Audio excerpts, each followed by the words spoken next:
Okay,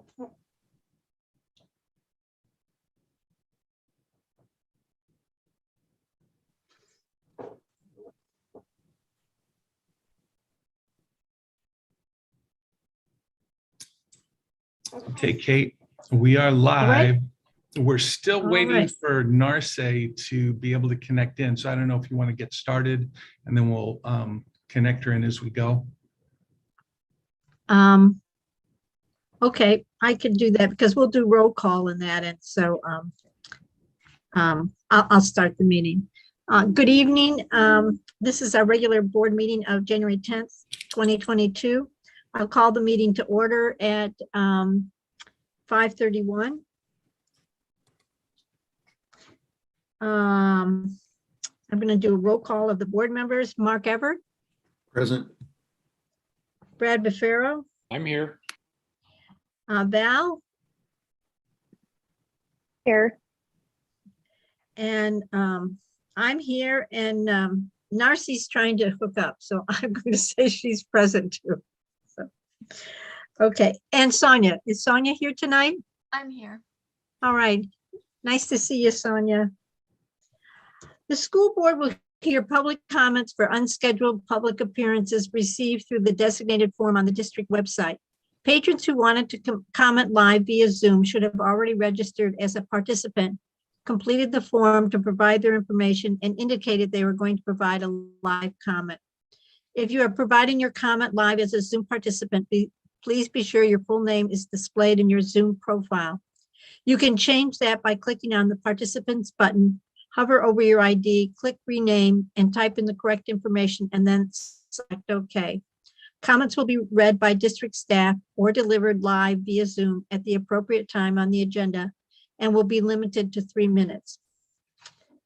We will do the flag salute. Please stand. I pledge allegiance to the flag of the United States of America and to the republic for which it stands, one nation, under God, indivisible, with liberty and justice for all. Thank you. Introductions of audience and staff. John O'Neill, Assistant Superintendent. Kevin Rain, Director of Human Resources. David Warner, Communications. Chair, Director, Student Services. Eileen Clute, Finance. Enrique Piñon, Technology Department.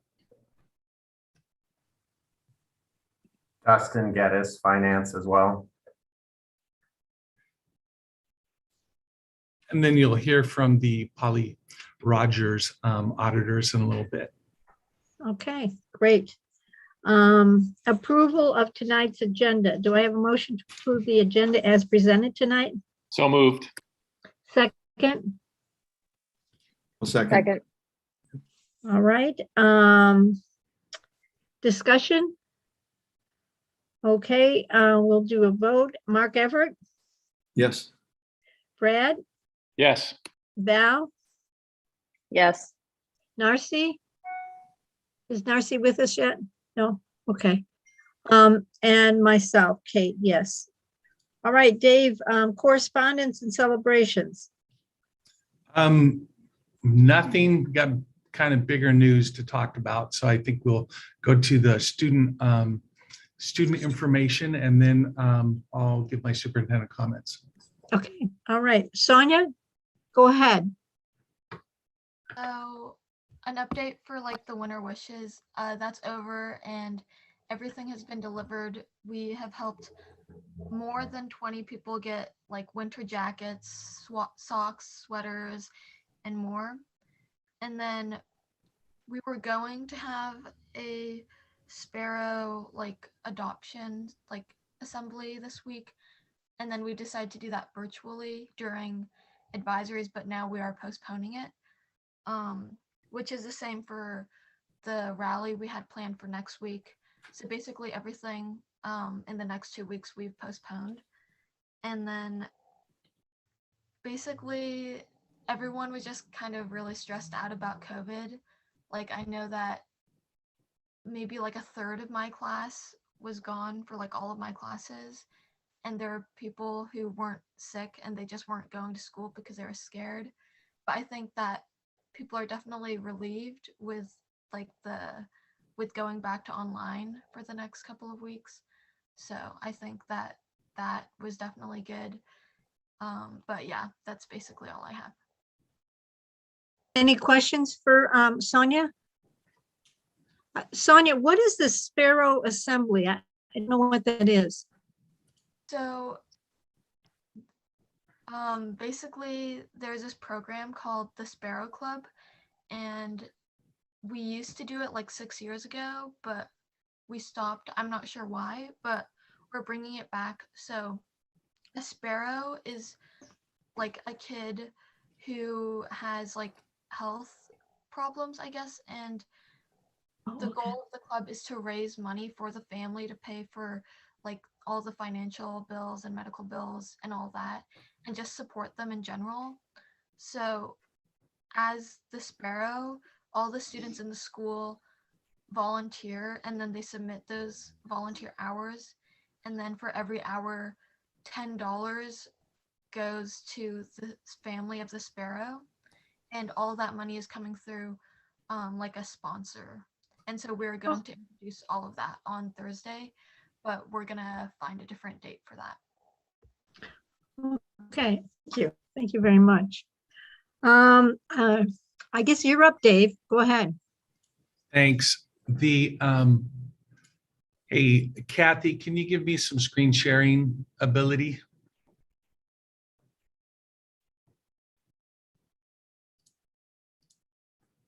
Enrique, how do we do that? Yeah, just a moment. I'll jump on right now.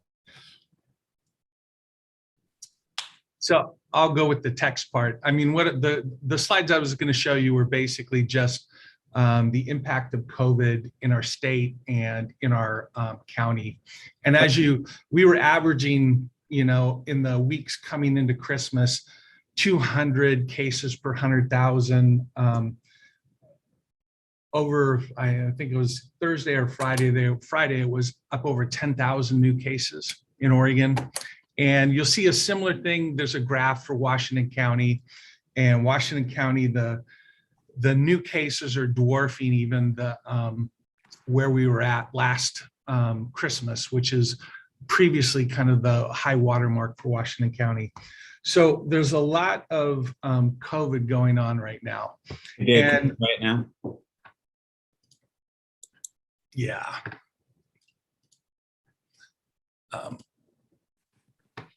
Perfect. Again, the curve here is upwards of, it's over 10,000 new cases late last week.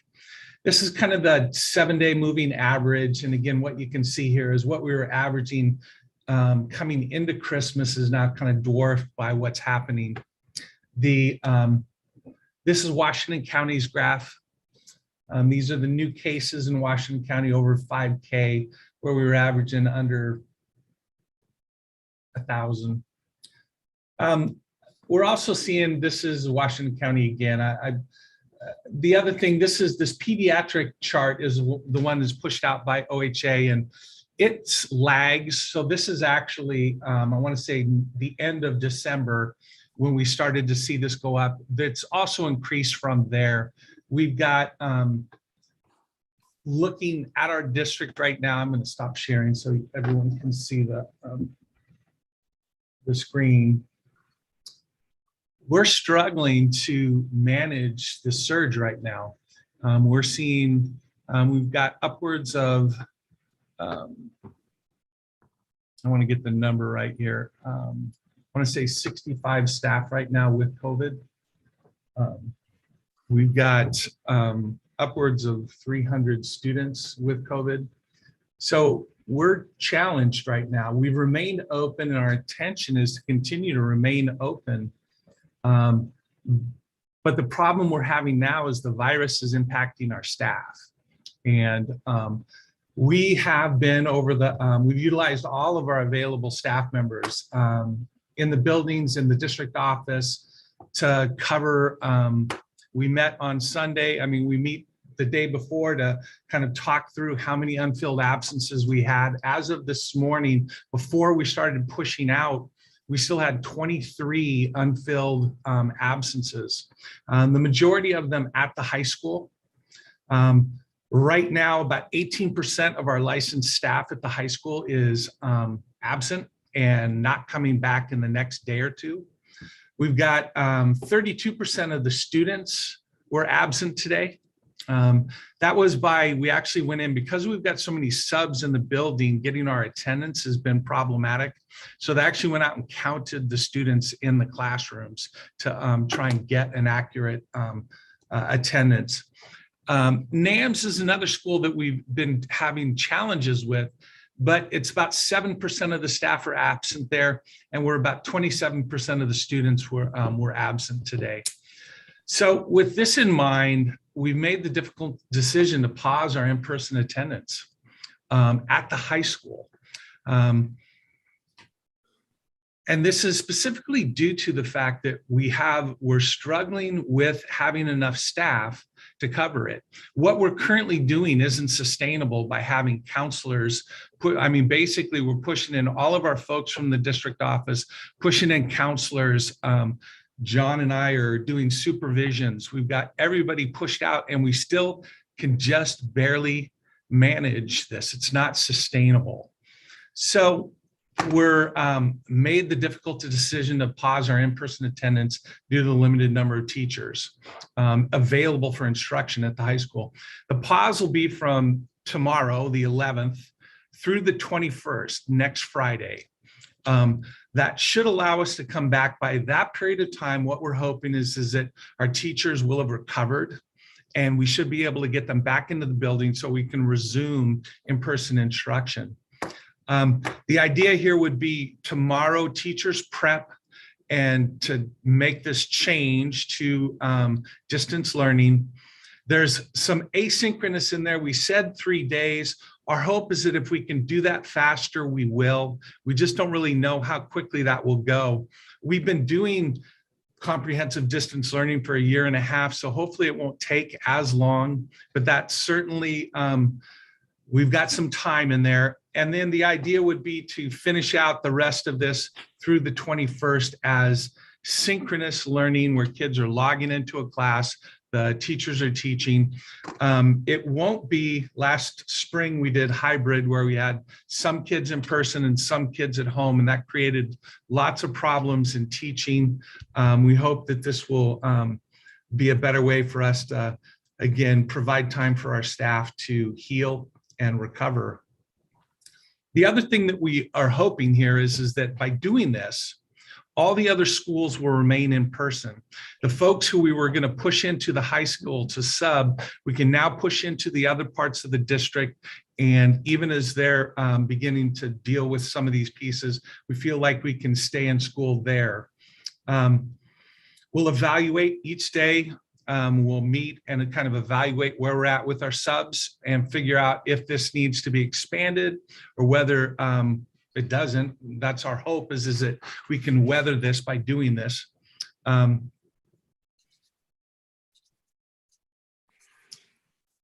The current estimates of this surge is that it's going to be coming down somewhere near the January. They're expecting it to go slowly down after that, but that's kind of what we're up against right now, is trying to weather these next 3 weeks of school. Athletics, we're going to pause them slightly. The athletics, we still, again, we want kids in person. We want athletics and activities to move on. Our issue right now is around us being able to staff our buildings, trying to maintain some of the fun things that kids do. We don't see that as big of an issue. We do have an issue though right now, is because in our athletics, we do have some athletes who are coming down with this, and we're still trying to get caught up on testing. So what we're proposing for athletics is tomorrow and Wednesday, there will be no practices, no nothing, no contests. Then on Thursday, Friday, Saturday, the athletes who are not sick can start practice. and then trying to start again with our competitions next Tuesday. An example of this right now, I don't think anybody in the Pacific League is playing girls basketball because of nobody can field a team right now. Nobody has enough players to field a team. I think that's what Doug mentioned to me earlier, but there's lots of folks where we're struggling with some of this. Youth sports, we would just leave as is. Again, it's the coach. We don't have, like in our, I think at the middle school, they kind of eliminated they have some wrestling going on. They eliminated the spectators for that so that we just have there were several different teams who were coming in to wrestle. So we're not having as much exposure, but that's kind of what we have planned right now. We're disappointed that we're here, but what it came down to is the safety, us being able to run the high school safely with the number of staff who have come down sick. And before I go on, why don't I take some questions there just so that we know? Yep. So David, how does this align with the semester and the semester and finals? The 24th will end up being the week of finals. I'll still get more information from the high school about how they're going to modify to deal with that.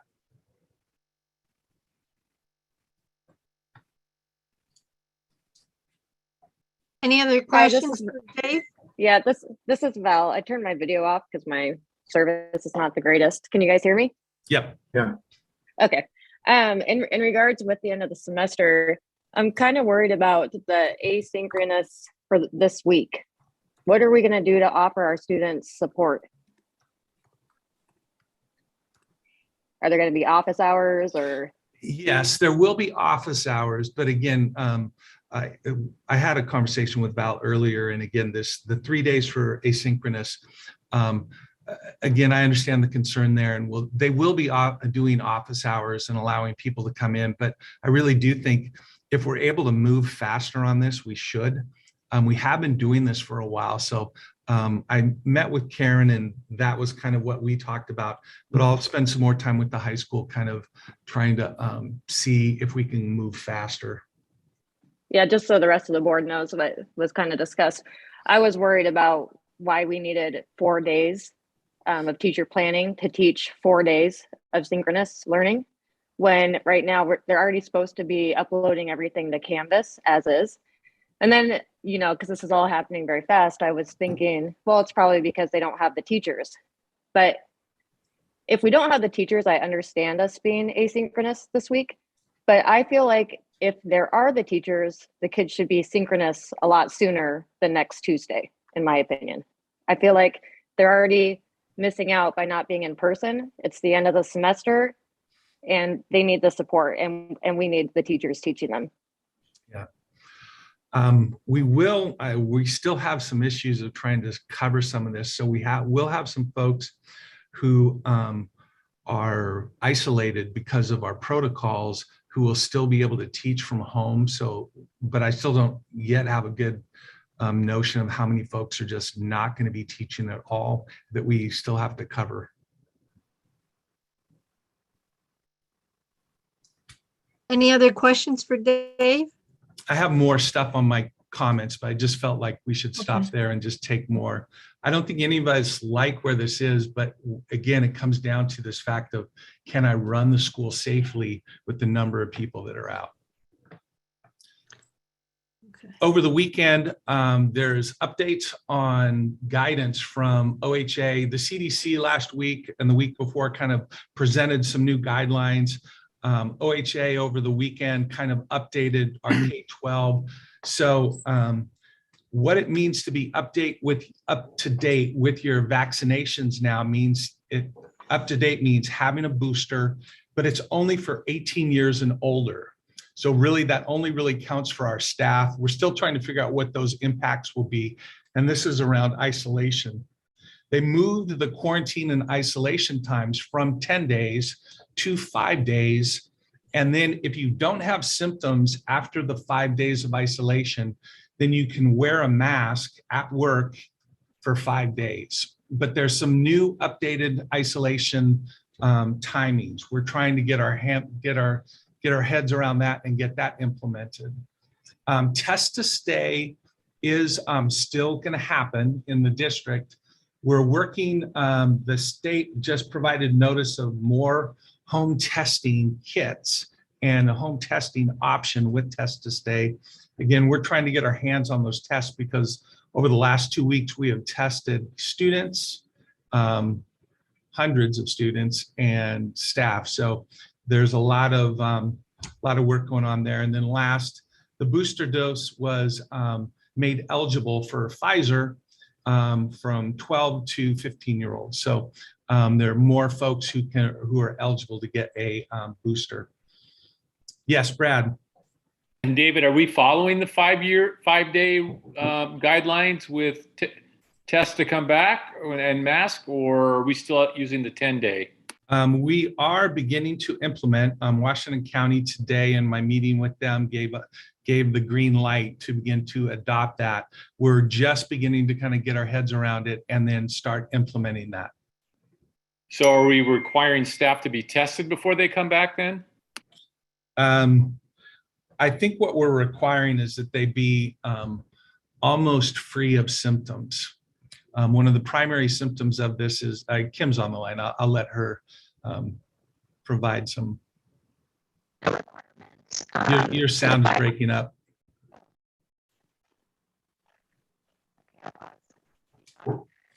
Kim, I think it's your connection. I think she should try turning off her video. It helps. Better. Still, you sound like a robot.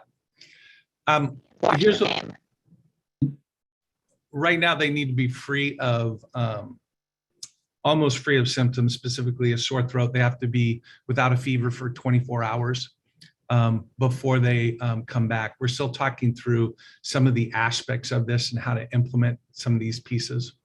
But right now, that's where we're at. Yeah, no requirement to test on the 5-day. Okay. Any other questions kind of about OHA and some new updated guidance? We'll get you more information as we're moving along with it.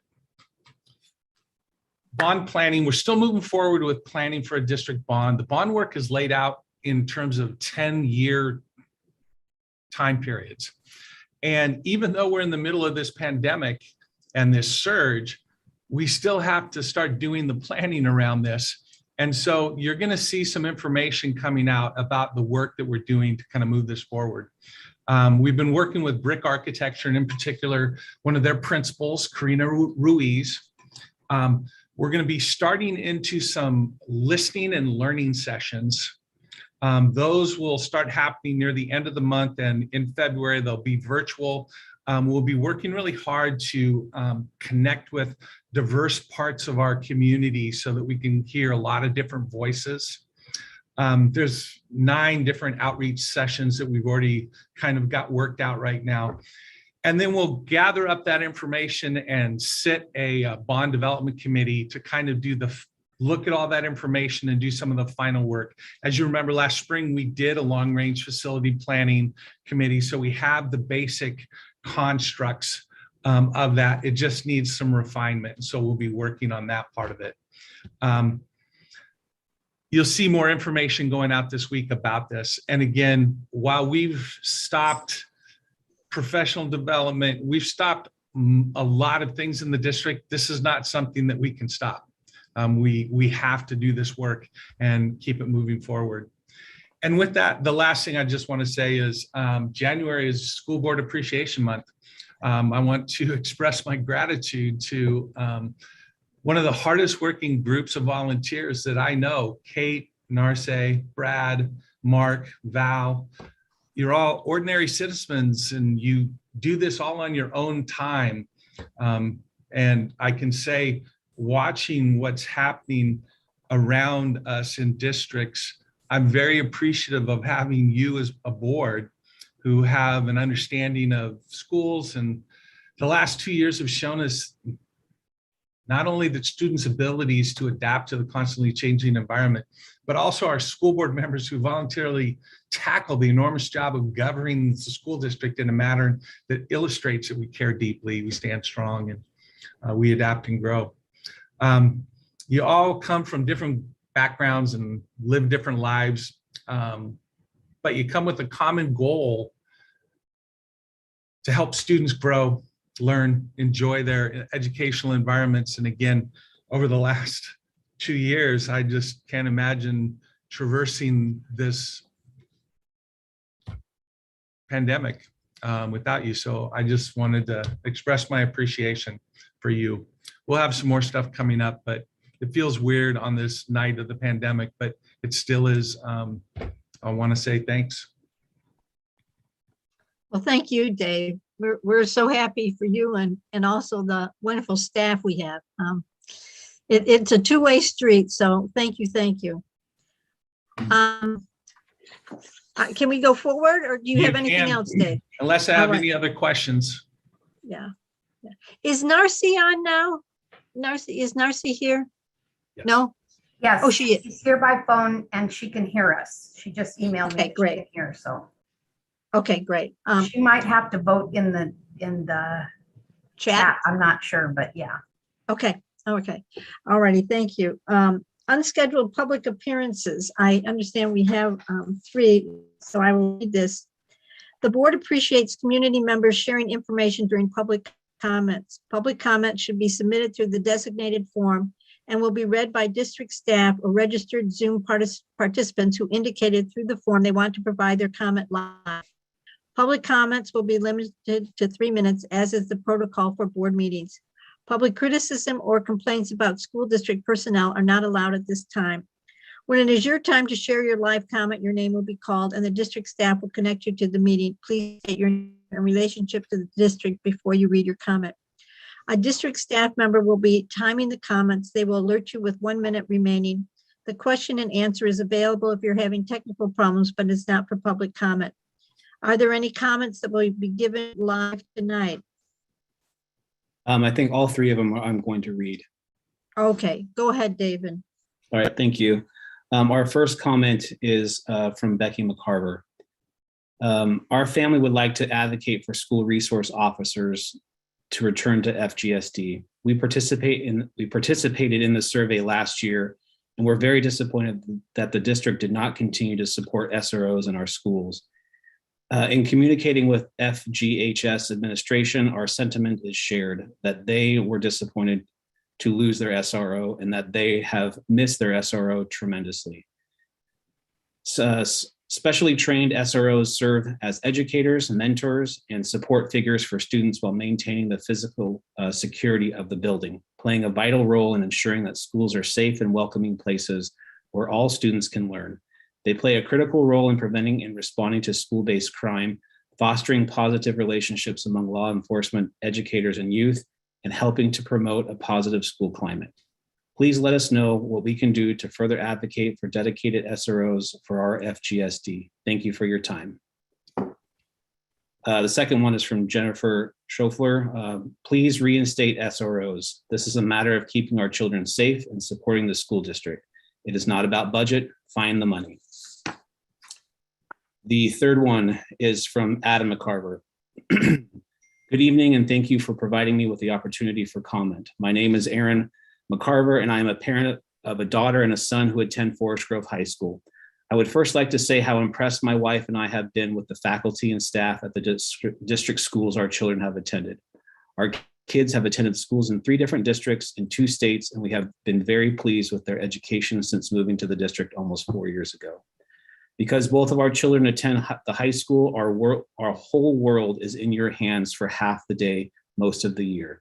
I know this responsibility isn't lost on staff and the school board, which is why it's difficult to understand why providing school safety isn't a top priority. Removing the school resource officers from the district was an immediate and irresponsible blow to the safety of my children and the children of many, many others. Months ago, the district provided a survey to parents, students, and staff requesting input on the future of the SRO program between Forest Grove PD and the district. Despite survey results showing overwhelming support for the program, the board decided to ignore the will of the constituents and end the program. While I understand that individual schools still have a good working relationship with the police department, this is nowhere near the same as having regular uniformed police presence in schools in terms of safety for all. Uniformed police officers deter violent crime. This is not disputed. The benefits of having an SRO in schools goes well beyond deterring violence, though. The relationship building and mentoring that occurs when children get to know their SRO are invaluable. Full disclosure, I am a patrol sergeant with a large local police department and a former SRO. I know these benefits firsthand. In many, many instances, I was the only adult students felt comfortable speaking with regarding abuse they had faced at home or at school. Countless times I have witnessed or been made aware of tension between students and was able to intervene before the fight began. Teachers, administrators, and other staff members have come to me for advice and perspective or to report per their duties as mandatory reporters. I have transported kids to and from school who had no other options. I have delivered backpacks full of food and supplies for those in need. I have taught engaging interactive classes on the Bill of Rights, cyber safety, bullying, and other topics. These examples are only a small fraction of what SROs provide to students and staff. I don't know how many board members have seen the results of gun violence firsthand. I don't know how many death notifications members of the school board have made. I don't know how many detailed instances of physical and or sexual abuse the school board has heard disclosure of. If not regularly familiar with these events, it can be easy to forget they actually happen. I have done all these things many, many times and know without any doubt that the benefits of having an SRO in schools far outweigh the importance of the politically motivated push to remove them. Teaching children in that some people don't belong because of their job and the way they dress does not teach inclusion and acceptance. I urge the school board to reinstate an SRO program in the Forest Grove School District. In fact, I implore you to add more positions. A district this size should have a minimum 3 to 4 full-time SROs to truly be effective in terms of getting to personally know students and staff. Thank you for your time. That's all 3 of them, Kate. Thank you very much, David. We will move now on to the consent agenda. The consent agenda is made up of routine, non-controversial items voted on under one motion. Are there any items within the consent items a board member or the superintendent wishes to discuss separately? Okay, I will do a roll call vote. Narcy? Kate, we need a motion. We and need a second motion. first. That's right. I move that we can adopt the consent agenda. Okay, do I have a And second? I'll second it. Yeah. All right, further discussion. Okay, Narcy. Well, I'll wait for her chat. Brad, Yes. Val, Yes. Mark, Yes. and I'm also a yes. And can Narcy vote? Or raise her hand or no? Okay, the motion passes. Narcy emailed me. She votes yes. Okay, all right. I know I think technology. she can't unmute her phone is what's the problem. The technology, we just all have to sort of work around it. Okay. Tonight, our first presentation is the 2021 audit report. All right, so I think it is David and Laura from Polly Rogers and Company. Yes, hello everyone, good evening. Can everyone hear me all right? Yep. Perfect, cool. Please cut me off if I start going mute or something. Sometimes our internet gets a little spotty in the evenings. I've been invited here this evening to speak about the audit report we recently completed for Forest Grove School District. Our basic audit takes really 3 large parts. The first part of it is an audit over compliance with the generally accepted accounting practices. That's your GAAP standards or your essentially accounting law. The second portion is an audit of the adherence of the district with Oregon minimum standards, notably covering budgetary matters.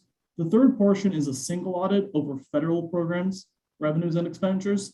That portion, we are essentially performing test procedures prescribed by the compliance supplement, as we refer to it. It's a federal document published yearly where each federal agency that grants money to be expended can impose certain regulatory and audit requirements for each program. I'm happy to inform that the audit went great. We found no findings. Long story short, we issued a unqualified opinion, or an unmodified opinion, rather. This is essentially an A+ on an audit report saying that we found no major deficiencies in any of our reporting categories. We did have a small OMS finding related to the purchasing of lumber. This was a small one-off item, specifically the Viking House program. It's been standard practice to source all goods where possible locally. Due to COVID and supply chain constraints, I think a lot of us can remember lumber prices skyrocketing over the past year. Due to major supply constraints, there unfortunately really isn't a lot of vendors who have lumber in stock at any given time. So that was, unfortunately, the district went with their local vendor that they've done. As in practice, our recommendation is always to follow the Oregon procedures where you need to get 3 bids and quotes for any of those expenditures. That is our only limited finding there. As far as single audit compliance, we review compliance with the CNC program, the CRF program, and the ESSER program. ESSER and CRF are both new this year. ESSER is economic stabilization. It's a big, long acronym the federal government came up with to essentially give extra money to secondary education institutions. CRF is another program related to coronavirus funding. CRF is coronavirus relief funding and provides additional monies for reporting entities to spend to keep their districts going during COVID. We found no issues across the board there. Major accounting implementations this year that the district went through were GASB 84. To not lose you in the accounting nomenclature, this related to the reporting of agency funds. Thank you. If anyone wants to look at the comments, the full name of ESSER is in there. GASB 84 deals mainly with reporting of agency funds. The district's agency fund was rolled up into the special activities fund, grouped largely into Fund 200. On the horizon next year, there are 2 more pieces of GASB implementation that will affect the district. Those relate to the reporting of leases and the reporting of construction costs incurred as part of debt-based construction efforts. Those are both fairly technical and will have additional guidance to provide the district down the road. Does anyone have any specific questions they would like me to address?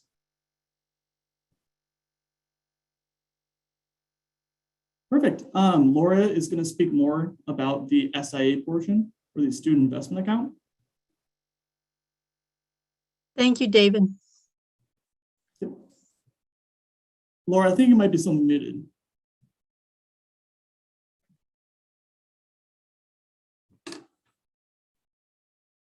Can you hear me?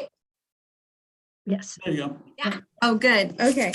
In regards to SIA, the student investment account, actually, I was happy to hear from Sonia, if I'm pronouncing her name correctly, because this is actually something that helps exactly what she was talking about, which is to help for the schools who qualify to meet students' mental or behavior health needs and increase academic achievement for students. Now, I noticed on the testing that we did this year, because it was the first year, it was mostly spent wisely, as it should have, into paying counselors and teachers. So I congratulate you that you took advantage of that, and keep that in mind again as we go forward, especially now from what I heard from David Parker and again, Sonia, COVID has hit our students hard. Especially in the mental and behavior health needs. So basically, I just wanted to say that thank you for being well organized. When I was there during the interim and I met with Dustin, all your records, everything we needed, you were ready for us. Everything was well organized. So I want to thank you.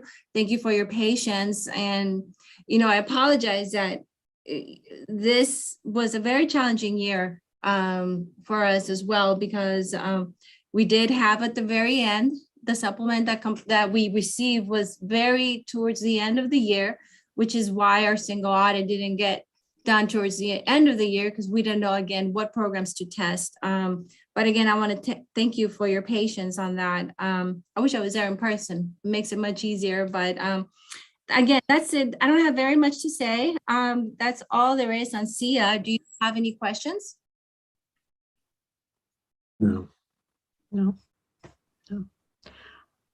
Well, if there's no questions, thank you both, David and Laura, for helping us and going through the process, and of course our business staff too. Our staff is really, they are very, very good staff. We're very fortunate. Yeah, Dustin and Eileen are great to work with. Yeah. Ew. Yeah.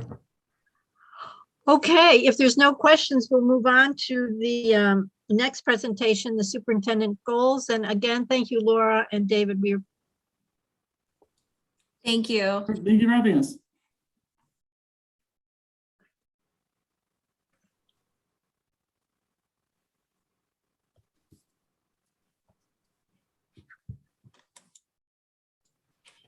Okay, I just want to give you an update on kind of where we're at. We originally set kind of 3 goals this year. The first one being continuing to manage the pandemic.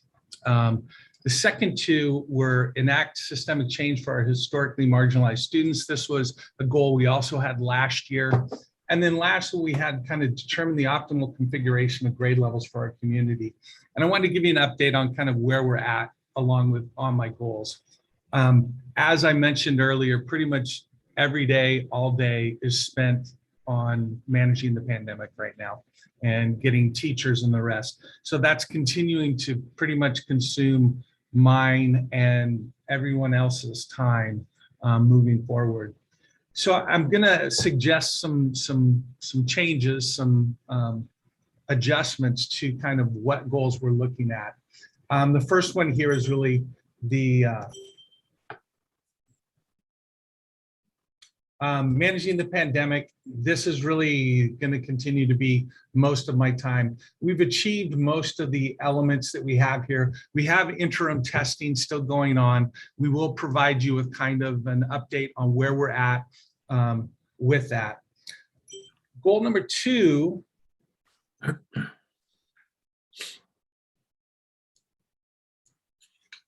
was this enact systemic change.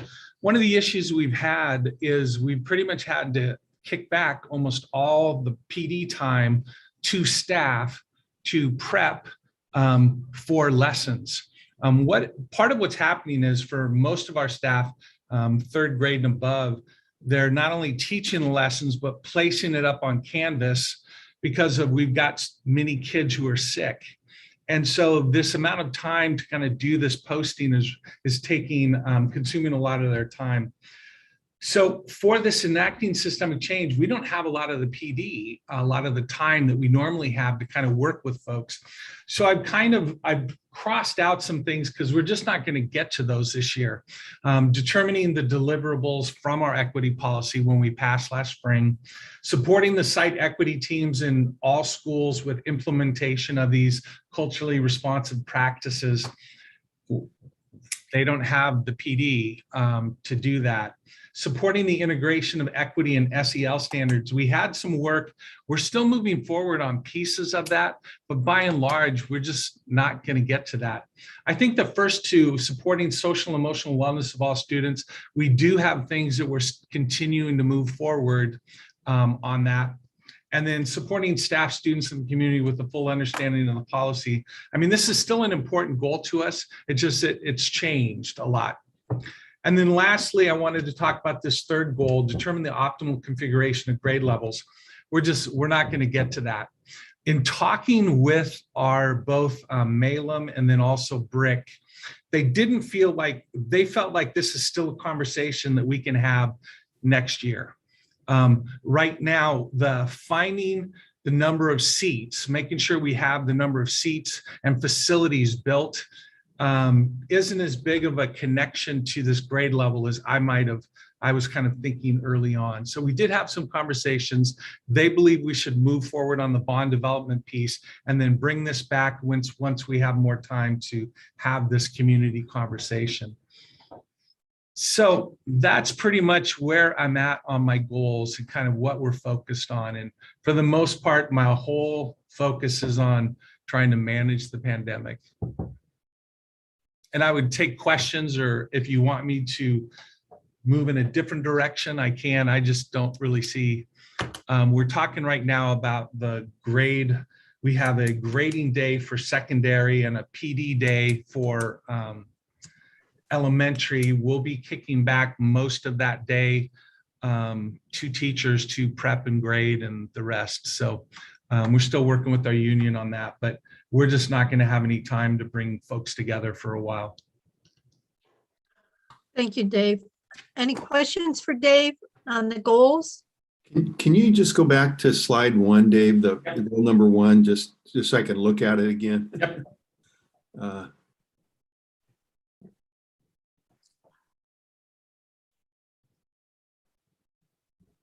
So I guess just a question for you, Dave, about number 1, is that's the remaining goal. Is there anything that you, I guess my question would be, is there anything that you're going to be doing maybe for the second half of the year here, maybe that's not in there? Do you know what I mean?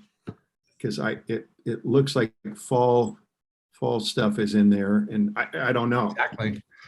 No, I think pretty much this next iteration here, I'm not even sure.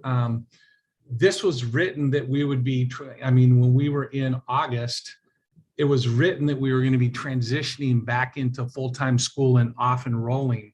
I don't think I had any inkling that we would be where we're at right now with Omicron. And so I think, to be honest, it's maybe there's some new pieces here I need to lay out for you for the second half of the year to kind of judge what's happening. Well, it was a question. I don't know. I understand all the things you're doing to manage the pandemic, and I guess my question is more like, are there things that you're going to be doing that aren't in here? That's all I'm saying, for the rest of the year. And if they are, if you think of some things that you are going to be doing, you can put them in here. That's all I'm saying. I'm good with that. I will Dave, do that. Dave, will you do winter benchmark assessments with the kids, or will you put it off for spring? No, we're off and rolling on it. We're partway through. Okay. The last board meeting, I kind of gave some just initial results that we were seeing. We're hoping, hey, John, I think we're hoping by the end of January, early February, to kind of be able to give you some results on that. Okay. Exactly. Yeah, we are moving forward. The challenge will be just making sure that we get kids tested during the open window. But that's our full plan. And obviously, we're going to have to, like at the high school, pivot to online virtual for much of that. So can I ask you, John, are we doing state testing this year? Right now we are. Really? Right? Okay. I mean, literally, just to give the board and everyone a perspective.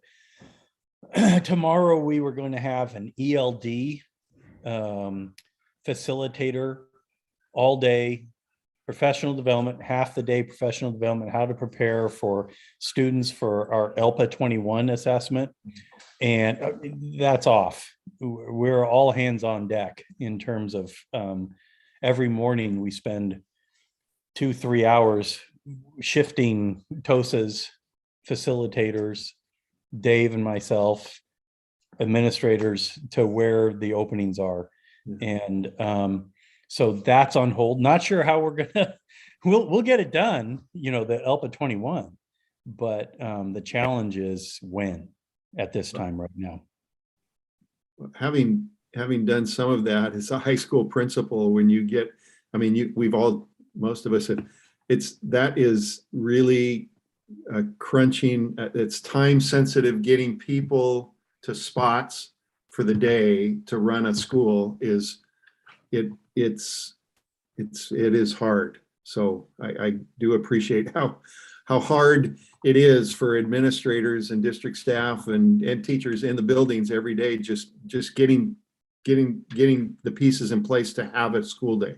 Thank you. appreciate Yeah, we're it. starting at 6 a.m. Yeah, right. and going all the way up because the absences just keep coming in. Right, you know, right, I people understand. start to feel bad. I think the one thing, Mark, that's noticeable is being a principal, there would be days where we had these unfilled subs situations. Since Christmas, we've done it every day. Right. And that's been the real challenge, I think.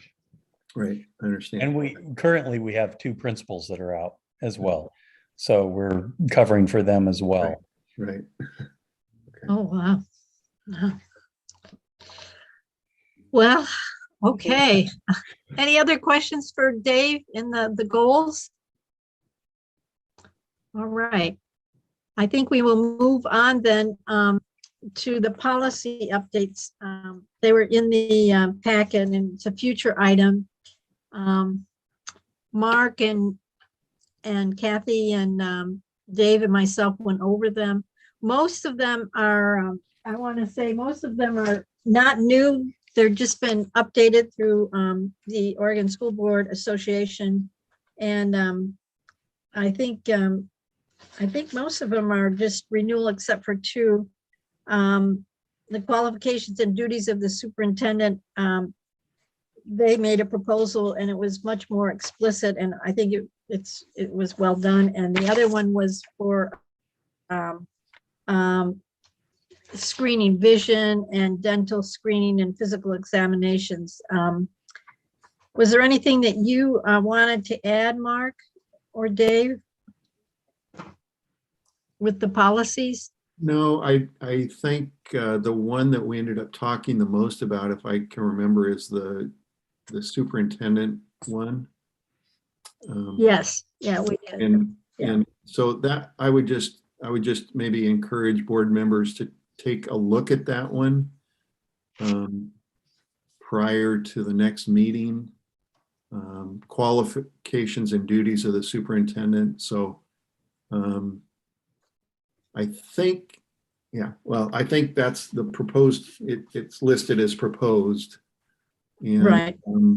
I think our discussion, I don't even see the one that we talked about. I don't know if it's there anymore, but I think there was one option out of OSBA that would allow, as they wrote it, would allow a district or a school board to hire a person as their superintendent who maybe didn't have any educational experience. And I think that's when we had a conversation about, we felt pretty strongly that at least, this board is, I think, is hopefully maybe centered around this idea that superintendent should have educational experience, having been a teacher and an administrator in school. So I think that's reflected in the proposed budget, or not budget, proposed policy that we have. They gave us 2. They gave us ours to delete. And then there's a new proposed. And in lieu of the experience and training requirements, we deleted that paragraph. Okay, I see. That's right. Okay, that's what we did. Right. In lieu of. Right. So that's all I have. Most of them, there wasn't a lot this time, but because we keep updating these on a regular basis, we don't have a lot. There's just usually just a small amount of language change, or there may be laws that the state have implemented that we need to adjust the policies to. So, and I do agree with you, Mark, the board should look at the one on the superintendent. I think we cleaned it up, but board members should review that one. Any other comments?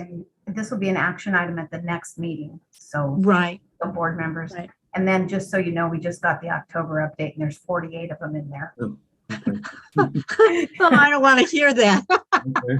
All right. Well, we're up for it. We'll schedule that down the road. Yeah. Any other questions on the policies? Okay. Future board items, you can review what's on the list for future school board items. Is there anything anybody would like to add to that list?